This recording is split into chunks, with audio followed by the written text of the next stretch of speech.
welcome to another episode of Fast Forward, a podcast from QSR Magazine, where we talk to the founders, entrepreneurs, and innovators behind some of the world's most exciting fast casual restaurant concepts. My name is Sam Oches. I'm the editorial director of Food News Media and the editor of QSR. And on today's episode, we are trying something a little new.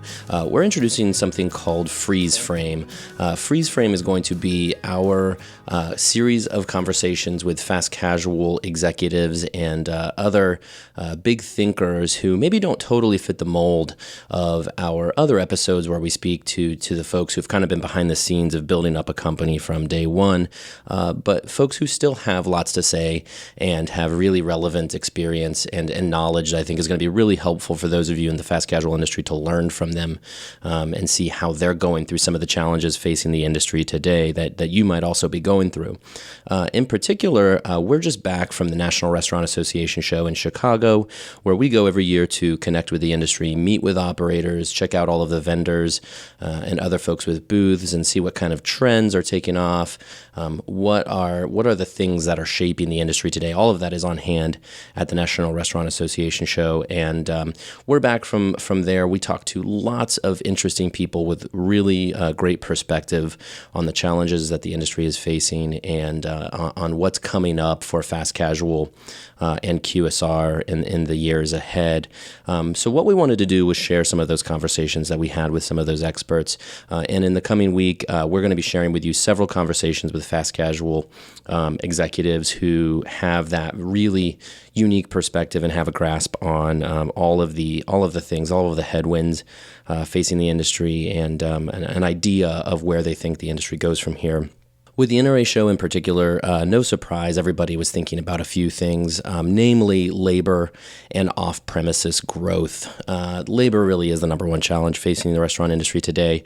And then also with the off-premises growth, third-party delivery is really the number one thing that operators today know that they have to get involved with, know that they can really use this to build their sales and help with their brand promotion, but which is really still challenging them. As most people know, these are services that take 25 to 30% off the top of every order, which essentially eliminates profit margins. And so everybody's trying to figure out, how do I make this work for my company? So that was something that I talked to a lot of folks at the NRA show about, how they can figure this out, how they can make it best work for their company. So today on our first episode of Freeze Frame, I'm talking to Frank Paci, the CEO of Corner Bakery. Corner Bakery has been around for a couple of decades now. This is a company that was originally founded by Let Us Entertain You, based out of Chicago. These days, it's a fast casual based out of Dallas. Very much a bakery cafe concept with menu that fits all day parts. Great for breakfast, lunch, and dinner. Something that fits all customer demographics. Really upscale menu. Something that Frank talks about is they do something like 25% of their business in catering. So this is a company that's really just has a lot of experience, not only with off-premises already with their catering program, but already sort of exists in that upscale, fast casual world that everybody's kind of striving for. But as Frank talks about today, it has a lot of unique challenges that they're also taking a look at. They're looking at Drivethru. This is something where they've opened a couple of Drivethrus in some restaurants and seen how that works out. Of course, labor is a big thing that they're worried about these days and trying to work through. So I had a really great conversation with Frank at the NRA show about several of these challenges that Corner Bakery faces and where he sees the company going from here in the industry in general.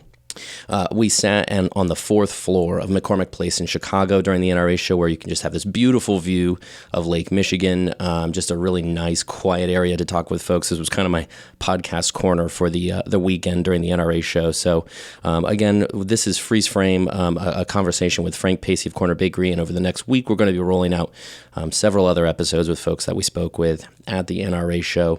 And also, again, just a reminder, go subscribe to this podcast wherever you listen to podcasts. Send us feedback. Email me, sam@qsrmagazine.com. Let me know how things are going. All that said, I'm going to now roll into my conversation with Corner Bakery CEO Frank Paci. All right, I'm sitting down at the NRA Show in Chicago with Frank Paci, the CEO of Corner Bakery. Frank, thanks for sitting down with me today. Oh, well, you're welcome. I'm glad to be here. This is like a podcast with a view. Yes, it is actually a very nice Not view. as much for me with my back to it, but you have a nice view as we have this conversation. Well, Frank, let's start by talking about the NRA Show. And we've been talking about how we've been coming to these for years. What do you usually hope to get out of an event like this? Typically, we have a plan before we come here. We're looking for certain things that we want to add to the menu. Okay. And so we're looking for manufacturers, vendors, and we're also meeting with existing vendors that we have that also have new innovative things. So the great thing about that is it kind of collapses the whole innovation cycle into like 2 or 3 days, especially if you have a plan. Of things that you're looking for, because otherwise you can get very distracted by all the stuff that's going on. You mean the 10,000 booths distract you? Yes, exactly, right. So we were laughing because we were going to meet someone at a booth, and he said, I'd have been here sooner, except I had to go through Argentina and Spain to get here, right? So that's right. Yeah, so it's just it is a fascinating show to see all the different kind of items that are out there, and for sure, and all the vendors. So I love coming to it. So. Yeah. So let's talk about Corner Bakery in the year you guys are having. If you could sort of condense sort of where Corner Bakery is as a business today into sort of 1 or 2 sentences, how would you do that? How do you feel like things are going these days? Well, I think the industry in general is challenged. Corner Bakery has some specific challenges because of geographically where we're at. Okay. Over 70% of our profit is in high minimum wage markets that are impacted by the minimum wage, which causes us to kind of rethink the business and look for opportunities, kind of an old term, re-engineering. Is there things that we can do from a process standpoint that will help? I think 2 things. One, make it simpler, especially given challenges. So not only do you have minimum wage, but you also have recruiting challenges in terms of getting people. And the more complex your operation is, the more money you have to spend on training. And so with all that in mind, looking at how can we simplify what it is that we're doing and improve the quality at the same time, which may sound difficult to do, but it's interesting. We've actually been able to do that, I think, in some cases. And so ultimately, it's a very competitive marketplace. Unless you are doing something that's different or better, you're not going to win. So our goal is to try to figure out how to get better, but to do it on a basis that is, replicable and doesn't take a huge amount of labor to do it. So, it takes some kind of out-of-the-box thinking to think about those kind of things. Absolutely. I think the other big challenges out there, which a lot of people are seeing, are the growth of third-party delivery, which certainly is growing faster than we thought it was going to grow when we put our plans together for this year. Certainly, you turn the TV on, you see tons of ads for Grubhub and DoorDash, and on your phone you see Uber Eats ads. So there's a huge amount of money obviously being invested by the third-party delivery guys, which I think is growing that business. And I think, depending on what business you're in, some businesses are probably impacted more than others are. If you look at what the research says, it tends to be higher income metro markets, which really kind of is right where Corner Bakery is based. So we've seen that. We've participated we've had DoorDash and Grubhub, and we're just getting online with Uber Eats and in discussions with Postmates. And so we're seeing that. The other thing that Corner Bakery has always done has been we're an early mover in catering. Over 25% of our sales is catering, which we deliver ourselves. We have our own vans. So we've kind of been in the food delivery business for a long time, just more in the large order than in the small order business. And we're seeing consolidation in that with people like Easy Cater. And so I think there's opportunities where in the past we haven't really used some of those consolidators, but I think there are clients out there who only want to get one bill but want to have variety. And so we're in talks with them as well. We have franchisees who have done great numbers with the Easy Cater business. So and the other thing we've done is we've built some stores with Drivethru now, which we didn't have. But what's the common theme behind all that stuff is really convenience has always been one of the big drivers in the business, and it's all about how do you get it convenient, whether you get it through a drive-thru, whether you get it delivered to your place, whether you have a catering that comes and sets up, they're all in that consistent. It's always been quality, value, service, and convenience, right? Yeah. I'm not sure what the order of those things are, right? But it certainly appears that with the growth of third party, it's just another convenience, right? Sure. And it's interesting in terms of how that impacts other businesses, right? Because in the past, the drive-thru was kind of the most convenient way to do it. Absolutely. And then you had other businesses like the pizza business, and a lot of the Asian businesses have historically been there. Jimmy John's has always had a great delivery business. So that kind of is a whole restructuring that's going on in the business as well. So I find this really interesting because, let's say 6-7 years ago when fast casual was really taking off kind of at its height, it felt to me like fast casual in general really leaned into the quality. That's correct. Part of that quality, service, value, convenience. And I think some fast casuals back then would rather be caught. They wouldn't be caught dead doing drive-thru. Oh yes, right? Because right. it was like, oh, that's fast food. Right. And so I'm really fascinated right now. There's a number of fast casuals looking at drive-thru corner bakery, and Chipotle's looking at drive-thru too. Well, Panera's done it for years. Panera's been doing it, right? yeah. I mean, Panera, Starbucks. Right. I mean, I think, what I call the stigma of drive-thru, if you will, being a lower quality, is probably on its way out. Yeah. Because I think people are just saying, hey, I can get a quality product at Starbucks, I can get a quality product at Panera. Why can't I get a quality product at corner bakery through a drive-thru, right? It just doesn't make any sense. What do you think was it about it that changed? Was it this push toward off-premises? Did it seem like customers, just the demands of customers was moving more toward the off-premises kind of occasion? Yes, and we see that even within the takeout business. So if you look at, right, so when you look at corner bakery, between takeout, third-party delivery, the catering business, I mean, there's a huge amount of our business that is off-premise, right? Which also then has implications from a real estate standpoint. So we're looking at smaller units, smaller facilities. One of our franchisees just opened a store in Nashville that's 2,200 square feet, where our old prototype, 5 years ago was probably closer to 4,000 square feet. Oh, yeah. And you look at what's happening with real estate costs, what's happening with labor costs, and all those kinds of things. The whole model, you have to start looking at what's the evolution of the model, right? When you're signing a 10-year lease, what kind of a lease do you want to sign when you're opening a new facility on some of those things? So, yeah, I think everybody, we talk about it, how busy it is, and everybody's all time constrained, and whatever it is, that just has seemed to continue on, and people are looking for a convenience. I think probably, I hadn't really thought about it before, but you also can combine that with Amazon and Netflix, right? There are impacts, and I've seen this in where companies have reported, public companies reported information, and they've talked about the performance of their mall stores different than other stores because the traffic drivers that used to be out there in retail have changed. And so they're, what may have been a good location because it had a lot of retail traffic to it, as the retail traffic continues to decline with, online shopping, right? Yeah. It may make it a different. It just change. It's no different than changing the highway in the past, where if you build a new highway, a location might have been outpositioned by the way it is. The same thing I think is happening overall if you look at consumer trends. Yeah, right. How about the competition today, too? Because I think to some degree it strikes me that fast casual has needed to adapt to the competitive reality, which is that there are a lot of players in this game. A lot of brands kind of jumped into this industry, and everybody kind of fighting for those dollars. I mean, does that force your hand to a little bit to sort of rethink the convenient structure of things? Yeah, I think it causes everything. There's always it talks about. It also helps on having this conversation about differentiation, right? And saying, okay, great, why am I going to this place versus this other place? You have to give me a reason to come, right? Yeah. So one of those reasons is obviously convenience, but it's also, I think it's also food quality. It's whatever the experience that you're getting with that. Right now, as you move more of the business off premise, the experience potentially changes on that, right? Sure. So.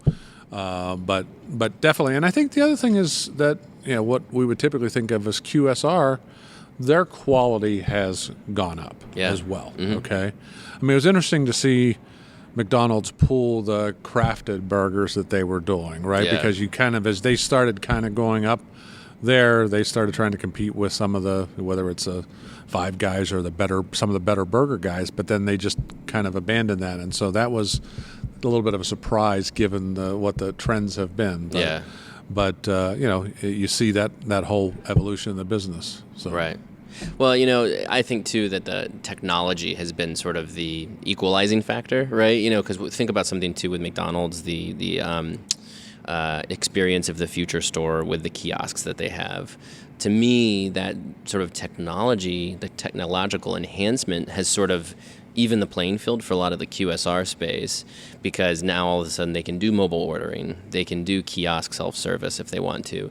And so whereas before sort of quality, the playing field wasn't even with fast casual and QSR. Now with technology, it's a little bit closer. Technology speaking, I mean, are you constantly looking at technological improvements to try to keep ahead of the game still? Yes, we've changed vendors in terms of who does our online ordering. Went into Monkey Media with catering. Mm-hmm. We're doing Olo for online ordering, and continuing to look at alternatives as we look at moving forward with the technology, and what is the easiest way for the guest to access that. When you start thinking about it, ultimately with an Alexa or a voice ordering, right, you kind of start having this conversation about it, saying, okay, well, do I want to come in and use a kiosk in the store, or could I come in and do a voice order in the store? Okay, right. If I can order something through Alexa, why can't I do voice ordering in the store? Which is a lot easier than trying to figure out how to do the kiosk, right? Yeah. So as you start trying to think about where does this lead you to in some of these things, right? I mean, you have phones with, if you have an iPhone, you've got Siri in there. Can you Siri order as opposed to actually putting a kiosk in the store? Mm-hmm. And how does that all work as you do that? So we actually have we've got voice ordering being tested in some of our California stores right now, where when a person calls in, it's an automated service that you can voice order, which is a voice recognition program, right? That's crazy. So and you start saying, okay, great, if I can do voice recognition on the phone, then why can't I do voice recognition in the store? Because it's a lot easier for me to say, hey, I want to choose with pomodori panini and a cup of orzo soup, versus let me go to the kiosk and do this and go through that menu, right? Mm-hmm. So just kind of fascinating as to say, okay, great, where does this go as you go to the next step on some of these things? But and I think about somebody like a McDonald's with a kiosk in store, 30% of their business in the store, 70% is still kind of going through the drive-thru through a voice order and whatever, right? So it's just interesting when you start thinking about all those things. When we do our annual drive-thru study in October every year, for the last basically 5 or 6 years, every time I would talk to operators about the drive-thru and the future of drive-thru, it was always mobile ordering. And, we finally started to see mobile ordering start to kind of take its place in the drive-thru. But it was really funny when I talked to operators this past year, it was AI. Everybody's talking about AI in the drive-thru, how that's going to kind of come around. Because it's really, it's voice-activated ordering at a drive-thru. At a drive-thru, absolutely. That's exactly what it is. And I think that, you can suddenly take out probably your higher paid employee who, you're always wanting that best employee at the drive-thru window. Suddenly you can sort of relocate them to another part of the store and run everything just through that AI in the drive-thru window. It seems like that's going to be an incredible opportunity in the future. Yeah, it's it's fascinating. And then, the other thing that's out there, right, is the amount of data that is out there. And you may not, in the past, before the advent of all the data analysis out there, a lot of times you kind of had to do customer spottings and surveys and whatever. Now, I can tell you just by matching names and credit card numbers, when I ran this promotion, who came in and what they did, right? Yeah. And so it's, figuring out how to harvest that data and to do that to drive sales intelligently, I think is another great opportunity that's out there in the restaurant business. So it strikes me that Corner Bakery's customer demographic or customer base must be all over the map, right? I mean, because this is something that resonates with young customers and old customers, all walks of life, right? Well, it's funny because when I talk about Corner Bakery, I say that Corner Bakery is the least homogeneous brand I ever worked for, because we have stores downtown Chicago. We have stores in, Jackson, Mississippi. we have stores that are open Monday through Friday, 7 to 5, and we have stores in California that do huge weekend breakfast businesses, right? And so, and the demographics will do as well with that, right? And so, it's interesting because when we were looking at some of the demographics, you start having this conversation about, well, okay, great. What's the daytime population? What's the residential population? And you're saying, well, wait a minute, we're counting those people twice, right? Because the guy who's from South Lake in outside of Dallas on the weekend is potentially a Corner Bakery customer at that weekend location, but during the week he may be going to the downtown Corner Bakery location, right? And so when we talk about that, a lot of times we talk about them as kind of one occasion, but it's actually that same person may visit the brand through multiple occasions and even multiple locations, right? So when you kind of think about those kind of things, it causes you to think about it a little bit differently, because we were talking about demographics of one person, and so, well, let's talk about the family, right? Because the family, it might be that the spouse works here and the other spouse works here, or the other one may be a stay-at-home spouse, which is a totally different occasion. And so in all of those different occasions, you're trying to capture guests and try to understand what it takes to capture those guests. And so, for Corner Bakery, I think it really shows itself because of the different kind of location. So the same thing with demographics, right? Obviously, in an urban city environment, we're going to have, we're going to skew a little bit younger than some of the residential, where we may skew older. And you can see that. You walk in the stores and you'll see very different demographics from store to store. Right, yeah. So is that hard, especially as you look at some of these innovations like third-party delivery, off-premises, AI, voice activation, all these things? I mean, do all of these things resonate with all of your customers, or is it hard to try to figure out the direction you should go according to what your target base is? Well, I think you want to be relevant, I guess, is a big key. So trying to figure out what does being relevant mean, and how do you capture the most that you can capture that without trying to be all things to all people. I think, right? I mean, it's interesting because we still subscribe to newspapers in a lot of stores, because you will have an older clientele will come in and read the newspaper and drink a coffee in the morning because they're retired during the week, right?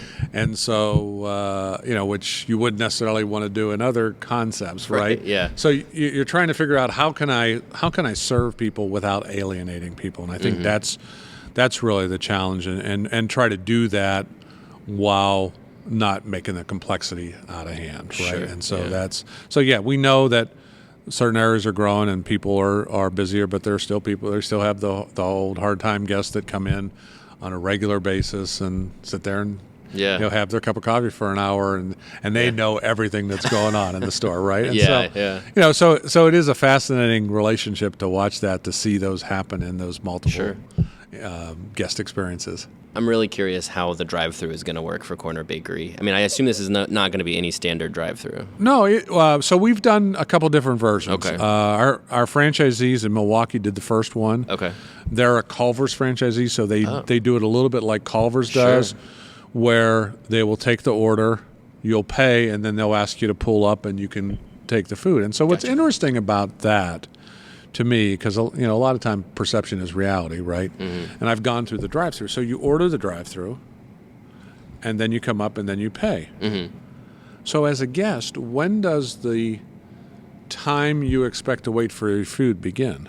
Does it begin when you pay for it, or does it begin when you order it? What is the speed of service? Because in restaurant, there is no gap between ordering and paying. It happens at the same time, right? Yep. In this restaurant, because of the gap between ordering and paying and then pulling up, sometimes it feels like the food actually comes out faster than it does in the restaurant, because they started cooking it when it was ordered and keyed in and when it goes to the KDS, but right? They haven't paid it yet. But they haven't paid for it yet. So that minute, right, if your speed of service target is between 4 and 5 minutes, that minute cuts a quarter of that time off. Wow. So from a perception it seems like the food comes out quicker. And also today, what's interesting about getting them through and then having them wait after, as opposed to waiting in the line. Now you're waiting for your food. You don't have to look at the gap and whatever it is. And so what are you doing? You're picking up the phone, you're doing email, you're doing those kind of things. So the passing of the time, I think, certainly appears faster in what I call a park through, right, where you kind of go through and park. Now, we do have regular drive-thrus where we didn't have the space to do that. And, and any time we think the order's going to take long, we just ask them to pull up and park and pull it out, right? But it's no different than us kind of bringing the food to the table as you normally would in the event, right? So, because we already have those resources, that's not an additional investment to bring it to your car if that's what it takes versus handing it out the window.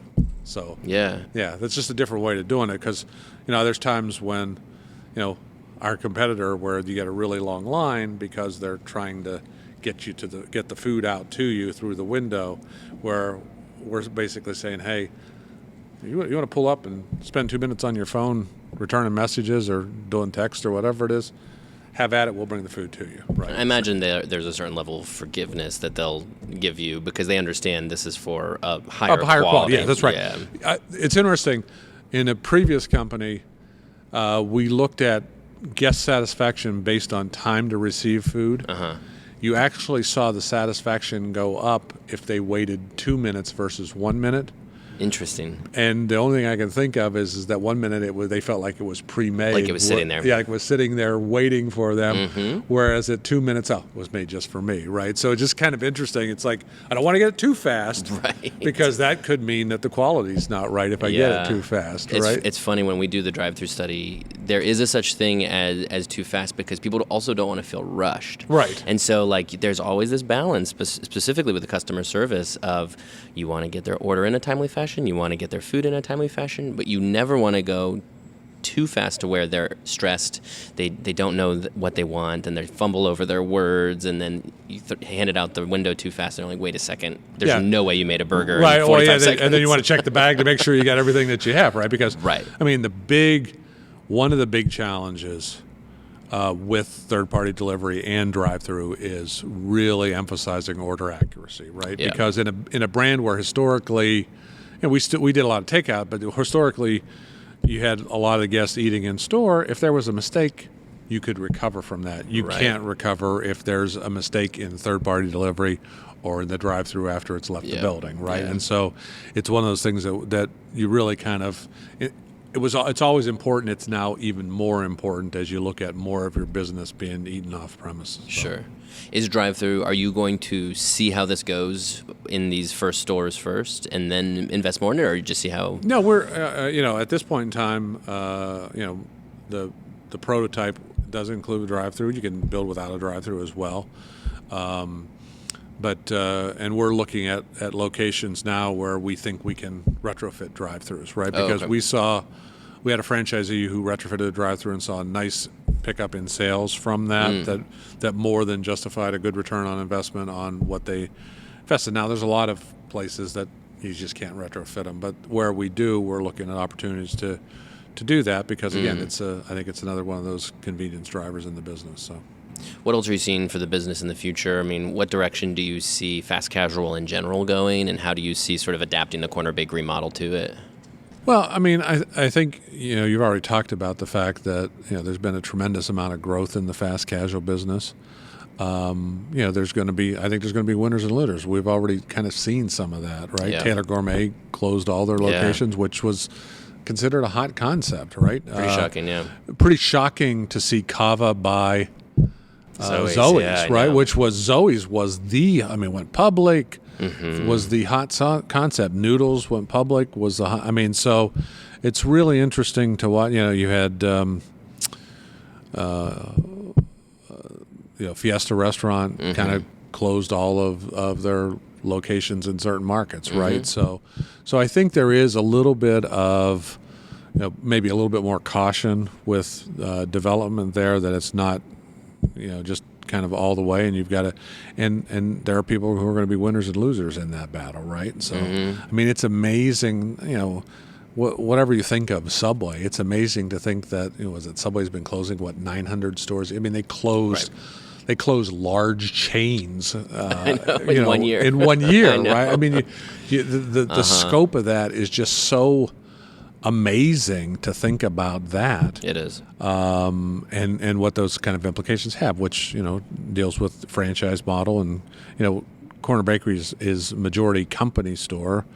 And even in certain locations, we've looked at what I call optimizing the portfolio. We have stores in Chicago that were, 2 blocks away from each other. Oh, yeah. Okay.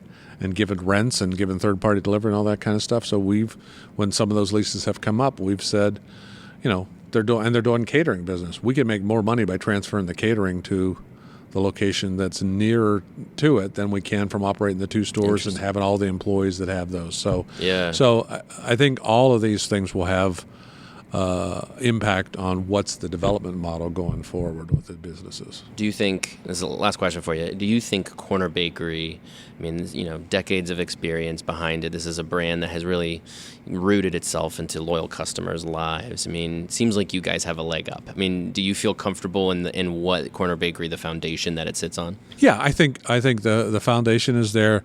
The catering is, in our experience, is second to none in terms of what we do from a catering standpoint.